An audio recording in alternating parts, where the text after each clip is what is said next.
Paternidade pelo DNA. Casos complexos. Continuação da aula 1. Os STRs do cromossomo X, assim como o Y, existe no cromossomo sexual X diversos locos de STRs. Desenvolvemos um multiplex para análise de 14 locos do cromossomo X, que foi a tese de uma aluna de mestrado, a Larissa Pena, e deixaremos ela explicar resumidamente parte de sua tese. Já as sequências do DNA satélite ocorrem em tandem, ou seja, de maneira consecutiva, lado a lado. O DNA satélite pode ser agrupado em duas subclasses principais: mini-satélites, também conhecidos como VNTRs ou número variável de repetições consecutivas, e microsatélites, também conhecidos como STRs ou repetições curtas consecutivas. As diferentes variações no número de repetições do DNA em um determinado loco são chamados de alelos, que constituem o que é conhecido como polimorfismo genético. Quando dois alelos são idênticos, o indivíduo é homozigoto, e quando são diferentes, ele é heterozigoto para esse loco. Os mini-satélites possuem sequências repetitivas de tamanho médio, de 10 a 100 pares de bases. Os microsatélites consistem de pequenas repetições, em geral de 1 a 4 nucleotídeos, que são substancialmente menores do que as repetições de mini-satélites e são encontradas em abundância no DNA. As características mais importantes na escolha de STRs para fins forenses são a sensibilidade, o maior polimorfismo, elevado índice de discriminação e heterozigose. Estes são os locos desenvolvidos no kit X-Plex. Neste heredograma, podemos observar que o homem recebe o Y do seu pai e o X da sua mãe. Consequentemente, ele transmitirá para suas filhas o mesmo cromossomo X. Portanto, a identificação humana através de STRs do cromossomo X pode ser útil em testes de paternidade envolvendo trios de mãe, suposto pai e filha, pois resulta em uma maior probabilidade de exclusão de uma falsa paternidade em trios em que a criança é menina do que para locos autossômicos, além de aumentar a capacidade de discriminação dos STRs autossômicos nas análises de parentesco que envolvem pares de indivíduos, como testes de relação entre suposto pai e filha e suposta mãe e filho. A maior vantagem da utilização de STRs do X ocorre em casos em que o DNA do suposto pai não está disponível, sendo necessária, então, a análise do DNA de seus parentes. Isso é possível através da confirmação da relação genética entre a avó paterna e neta e entre filhas do mesmo pai, pois compartilham ao menos um alelo idêntico em cada loco desse cromossomo. STRs do cromossomo X. Dois autores, uma suposta filha e um suposto filho de um falecido, entraram na justiça requerendo a paternidade.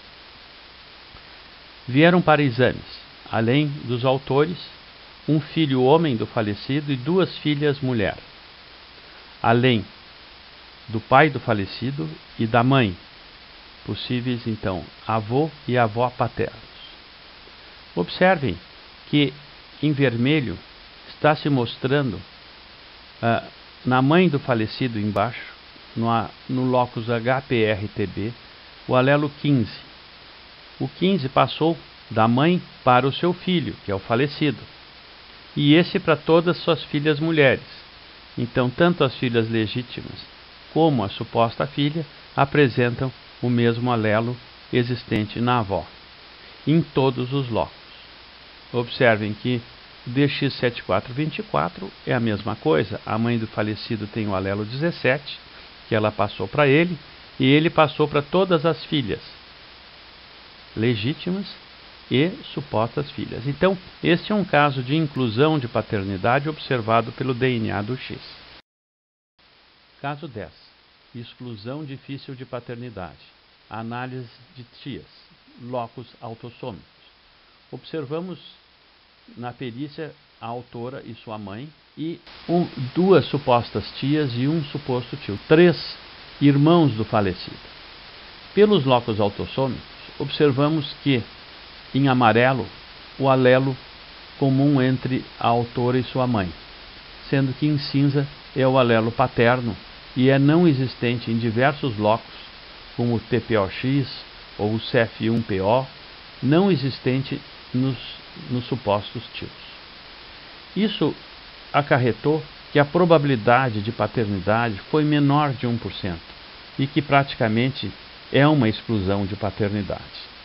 Mas decidimos analisar por outros meios. Continuando o caso 10, vamos analisar agora pelo DNA do cromossomo X. A autora e sua filha apresentam em 2 locos os alelos em comum, em amarelo, o 17 e o 18. Em preto, o 17 e o 19 são de origem paterna.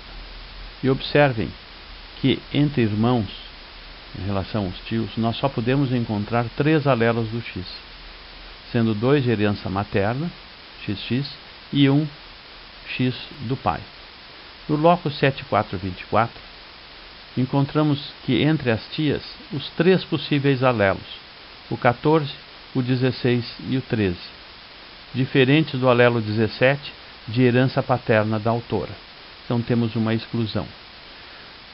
No loco DXS101, as tias apresentam 3 alelos, 24, 25 e 26, diferentes do alelo 19, de herança paterna da autora.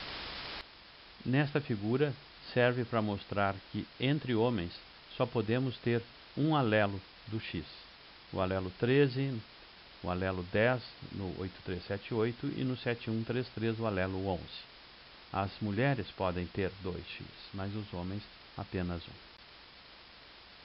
1. Exclusão de supostas irmãs. STRs do X. Rosa entrou na justiça pretendendo ser meia-irmã de Doralice.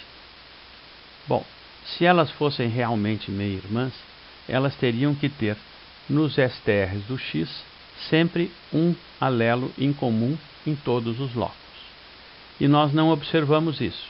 Em amarelo, podem observar, são locos onde o 7424, a Rosa é 16, Doralice 15. 6800, uma é 19, outra é 16 e 18. Então, observem que temos várias exclusões em amarelo. Os STRs do X são perfeitos para analisar supostas irmãs. Regras da genética em relação aos STRs. Cada indivíduo apresenta um alelo paterno e um materno, 2 somente. Quando identificarmos somente um alelo, esse foi herdado em dose dupla, ou seja, o mesmo alelo paterno e materno, é a homozigose. Entre irmãos, somente podemos encontrar 4 alelos, 2 de herança materna e 2 paterna. Um 5º alelo será encontrado ou quando existir uma mutação, ou no caso de uma exclusão de paternidade. Consideramos exclusão de paternidade somente quando identificarmos mais de 3 não identidades, o que praticamente exclui a possibilidade de mutações. Na linhagem masculina de uma família, sempre teremos o mesmo perfil do DNA do cromossomo Y. No DNA do cromossomo X, as filhas herdam o mesmo e único alelo do pai. A avó paterna sempre oferecerá um alelo ao filho e esse às suas filhas. Logo, as netas sempre herdam um alelo da avó paterna. Investigação de paternidade, caso 11. Complexa análise de sobrinhos. 7 irmãos autores abriram processo contra 2 irmãos, supostos tios dele. A mãe dos autores era falecida. Eles pretendiam comprovar por testes de DNA que sua mãe era meia-irmã dos réus e filha biológica do pai dos últimos. Trata-se de caso difícil de comprovar a paternidade pela distância genética entre tios e sobrinhos. A maior dificuldade será a possibilidade de falsa inclusão de paternidade por identidades ao acaso, tendo em vista o número de alelos existentes entre as partes.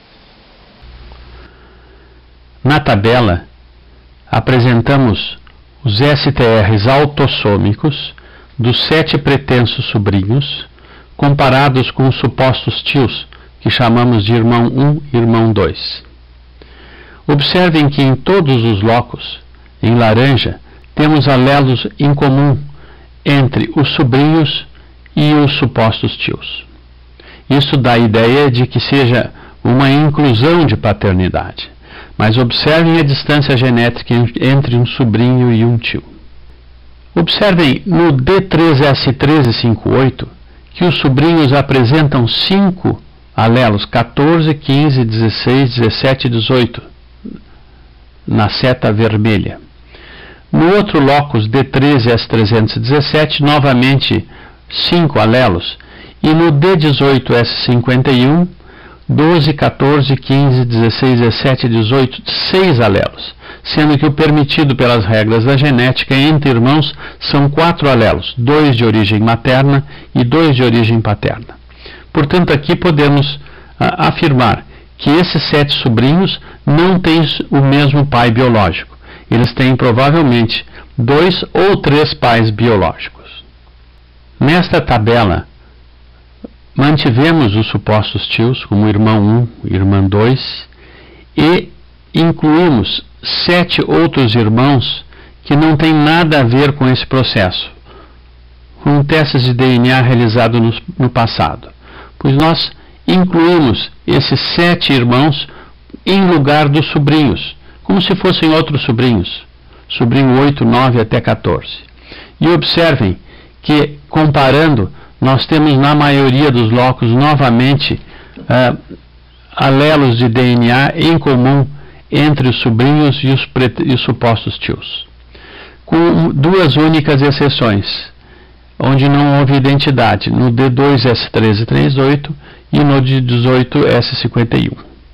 Nesta tabela, mantivemos os sobrinhos originais que estão na justiça reclamando a paternidade e trocamos os réus, ou seja, os supostos tios, por 2 irmãos daquela família anterior. Da família anterior, retiramos 2 primeiros irmãos e incluímos aqui. Então, nada tem entre esses 7 sobrinhos contra esses 2 irmãos que são de outro caso. E observem que em todos os locos nós observamos inclusão de alelos entre os sobrinhos e esses novos indivíduos que colocamos no lugar dos pretensos tios. Então, isso é para comprovar de que quando se compara um grande número de sobrinhos com 2 supostos tios, ainda mais quando os sobrinhos têm mais de um pai biológico, a possibilidade de identidade ao acaso é enorme, tanto que nesse caso incluíram todos os locos tiveram alelos em comum entre as partes. Então, não se deve realizar exames de DNA para investigar paternidade com esse tipo de configuração, de 7 sobrinhos que têm mais de um pai contra supostos tios. Caso 13. Análise simples e processo complexo. A perícia foi realizada antes da existência dos testes de DNA. O resultado foi de exclusão de paternidade por grupos sanguíneos e pela tipagem HLA. Anos após, o juiz abriu a causa julgada devido a não existir a prova de DNA. Realizados diversos exames com dificuldade de aceitação judicial. 10 anos para o julgamento final. Exames iniciais. Suposto pai ainda vivo. Tipagem dos grupos sanguíneos eritrocitários. Observamos que a mãe é MNS pequeno, MS pequeno é o filho, MNS grande o pai. Em relação aos grupos sanguíneos MN, nada de incompatibilidade. Mas a criança sendo S pequeno, ela herda o S pequeno da mãe e o S pequeno do pai. e esse pai é homozigoto para o S grande. Então aqui temos uma exclusão de paternidade por esse sistema S grande e S pequeno. Criança homozigota por S pequeno não pode ter um pai somente com S grande. Exames iniciais do processo quando o suposto pai ainda era vivo. A mãe apresentava os HLA A2, A32, B5 e B14. O filho, o A2, A9, B12 e B14. E o réu, A2, A11, B35. O filho herdou o conjunto A2, B14 de sua mãe, sendo obrigatoriamente o A9, B12 o conjunto paterno.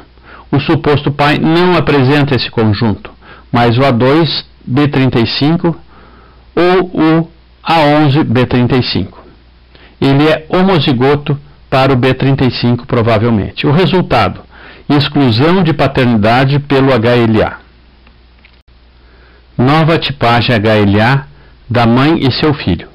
O autor e sua mãe apresentaram-se como doadores de medula óssea num hospital e conseguiram realizar a tipagem HLA para transplante, gratuitamente.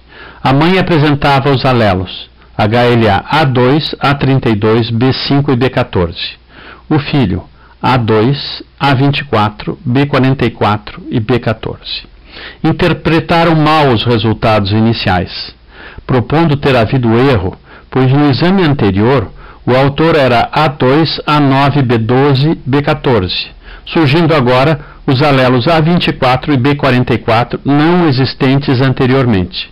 Denunciaram a corrupção e o processo foi aberto. Explicação da diferença genética entre os dois laudos. A falta de conhecimento gerou a expectativa de fraude. Entretanto, o que aconteceu foi uma alteração de nomenclatura. Durante os anos, entre o primeiro e o segundo exame, o HLA foi melhor estudado, inclusive por intermédio do DNA, e o alelo A9 foi subdividido em A23 e A24. O alelo B12 foi subdividido em B44 e B45. Resultado: o exame original não pode ser considerado errado. Tipagem HLA do filho biológico do réu.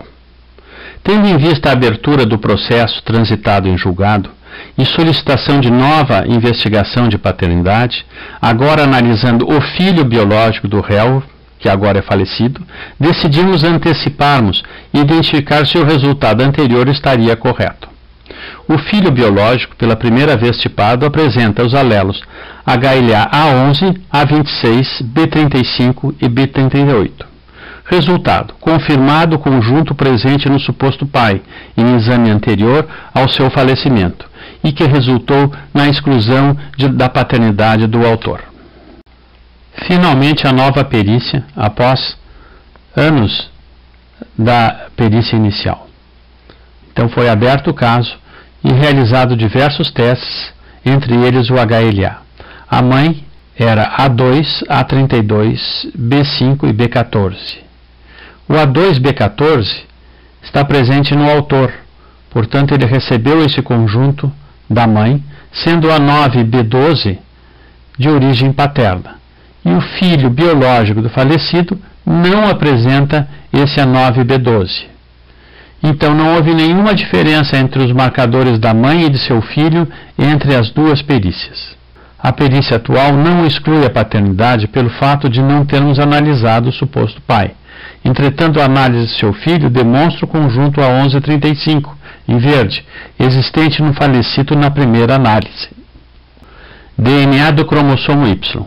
Observamos que entre o autor e o filho biológico do suposto pai, existem diversas exclusões de paternidade no DNA do cromossomo Y. Observem que no segundo locus DYS437 o autor é o alelo 16 e o filho biológico 14. Então, em todos, a maioria desses locus de DNA, houve exclusão da paternidade. Eles não fazem parte da mesma família de homens. Análises complementares. Além dos exames expostos anteriormente, foram realizados também, pelo perito do juiz, a tipagem HLA, os STRs autossômicos e os STRs do cromossomo Y. As análises de todos os marcadores acima foram realizados pelo assistente técnico do autor. Houve necessidade de solicitar judicialmente que o laboratório do assistente técnico enviasse para o processo o resultado que foi exclusão de paternidade pelo DNA do Y. Juiz solicita parecer e indica exumação. Foi solicitado, apesar de todos os testes realizados com 5 exames periciais de exclusão de paternidade, um parecer ao laboratório de DNA da Polícia Técnica de Brasília. A perita desse laboratório informa que tudo faz crer que se trata de exclusão de paternidade, a não ser que o filho biológico do falecido não seja filho legítimo. Identidade entre o filho biológico e seus tios paternos. Aqui observem o perfil genético do cromossomo Y, que é o mesmo entre o filho biológico e seus 2 tios. Dessa maneira, mostra que o filho biológico faz parte da família de homens do falecido, suposto pai. Definição de indel. Um indel é um polimorfismo curto e que corresponde à adição ou à remoção de um pequeno número de bases no DNA. Eles são muito abundantes no genoma e estima-se que existem entre 1 e 2 milhões de indel na população.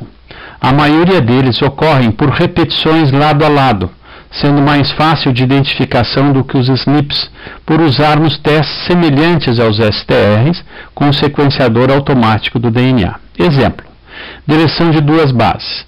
Nós temos acima uma referência, um indivíduo referência, em que tem em um local as bases A, C. O indivíduo de baixo, variante, que chamamos de variante, esse AC foi deletado, uma deleção.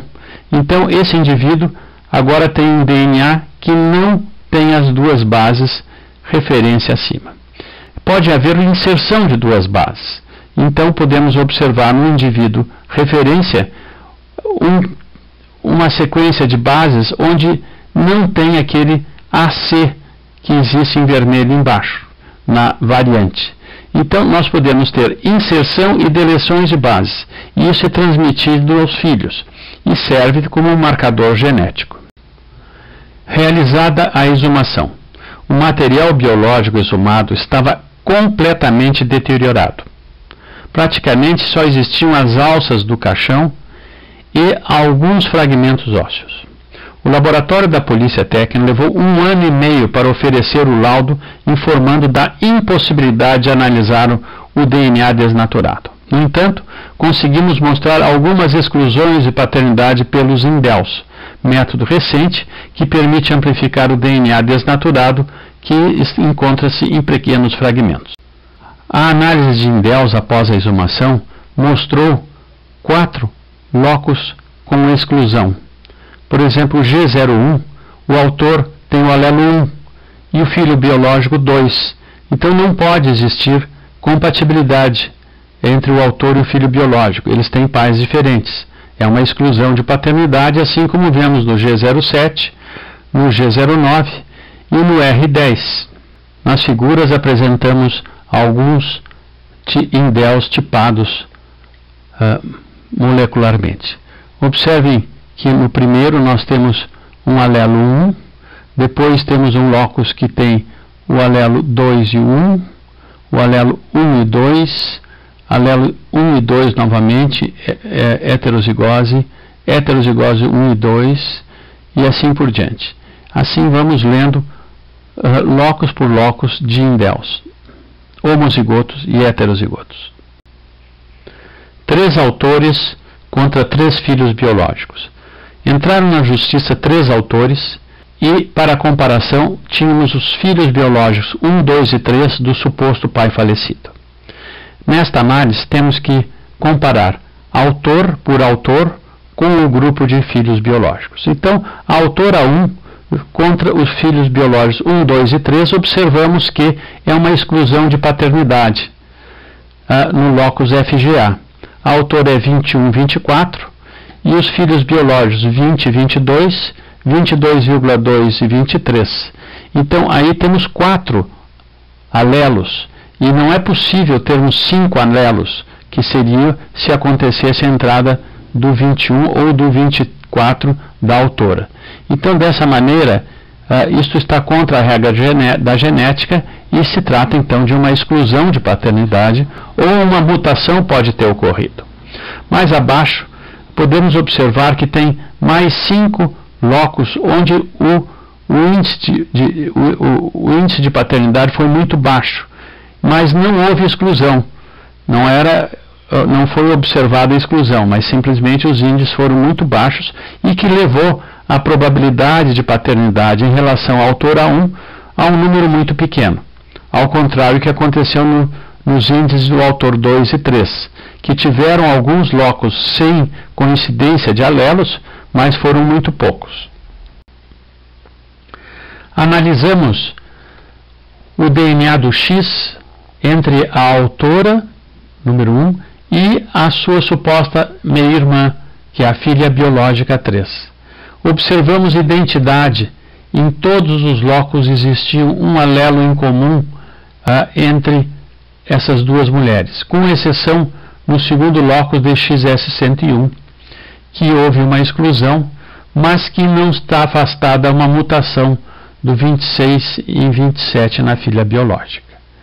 De toda maneira, temos que levar em consideração que já houveram anteriormente uma exclusão nos locos autossômicos e assim como uma probabilidade de paternidade muito baixa para este caso entre a autora e a filha biológica.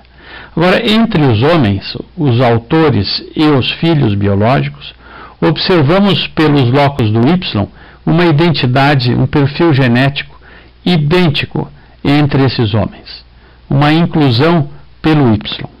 Realizado consulta ao banco de dados do cromossomo Y, observamos que só encontramos um indivíduo entre 84.256 pessoas.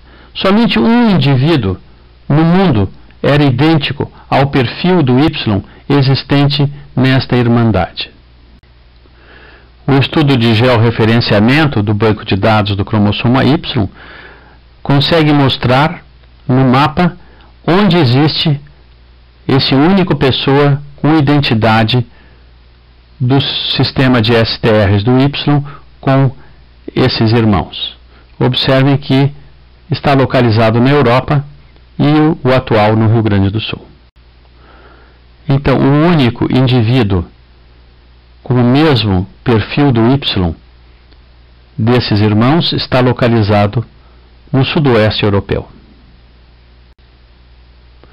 Conclusão 1. Os autores herdaram alelos existentes nos filhos biológicos do falecido suposto pai. A identidade entre a autora 1 e seus supostos meio-irmãos aconteceu em 14 dos 20 locos analisados. Houve uma exclusão ou uma mutação no loco FGA. Entre os autores 2 e 3, houve identidade de 19 e de 18 locos dos 20 analisados. Identidade total do perfil do DNA do Y entre autores e filhos biológicos. A comparação entre o DNA do cromossomo X entre a autora 1 e sua suposta irmã demonstrou identidade em todos os locos, menos no DSX101. Poderá ser uma mutação nesse loco? Conclusões 2. Encontramos no banco de dados somente um indivíduo entre 84.256 com identidade total no perfil do Y desses homens. A probabilidade de paternidade foi superior a 99,9 para os autores homens. Para a autora mulher, a probabilidade de paternidade foi baixa, mas isso não a exclui de ser filha do suposto pai. Provavelmente aconteceu uma mutação no DNA do X. Será necessária a exumação do suposto pai para melhor avaliação da autora 1. SNPs, polimorfismo de um único nucleotídeo. É a mudança de um único nucleotídeo em uma sequência de DNA conhecida. Observem a sequência de cima, onde temos um G, na sequência de baixo temos um C. Então, isto é um SNPs. E existem milhares de SNPs ao longo do DNA, e depois de que existe esta vamos dizer, mutação em ponto, ela é passada a outras gerações, de maneira que serve para analisar a investigação de paternidade. Qual a diferença entre SNPs e STRs? Os microsatélites do DNA, ou STRs, são uma repetição de bases, de um número de bases, por exemplo, CA, 6 vezes se repete em um indivíduo. Em outro indivíduo, nós podemos ter 5 vezes. Então, é a repetição de um conjunto de bases lado a lado. Já os SNPs é a mudança somente de uma base. No indivíduo superior, nós temos o indivíduo que naquela localização do A, em vermelho, ele tem o A. Ele pode ser AA, nas duas fitas, ou ele pode ser AC. Um outro indivíduo, nessa localização, pode ter um G. Ele pode ser GG, tendo o mesmo G na mesma fita, ou GT, ou TT. Então, o polimorfismo de uma única base. Aqui observamos um quadro saído do computador, do analisador, com os SNPs. Observem que, em rosa, no loco 918, temos um alelo T. Essa pessoa é TT nessa localização. A seguida, vem uma do 136 que só tem um A. Então, ela é AA, TT, AA. Depois, em azul, GA. Depois, em rosa, CT. Depois, em azul, AA. Observe, então, que essas modificações de uma única base permite a análise da investigação de paternidade, especialmente de material degradado, muito pequeno, e porque nós estamos observando simplesmente uma única base que muda. Então, para um perfil de SNPs, nós temos que usar muitos locos de SNPs para ter um resultado confiável.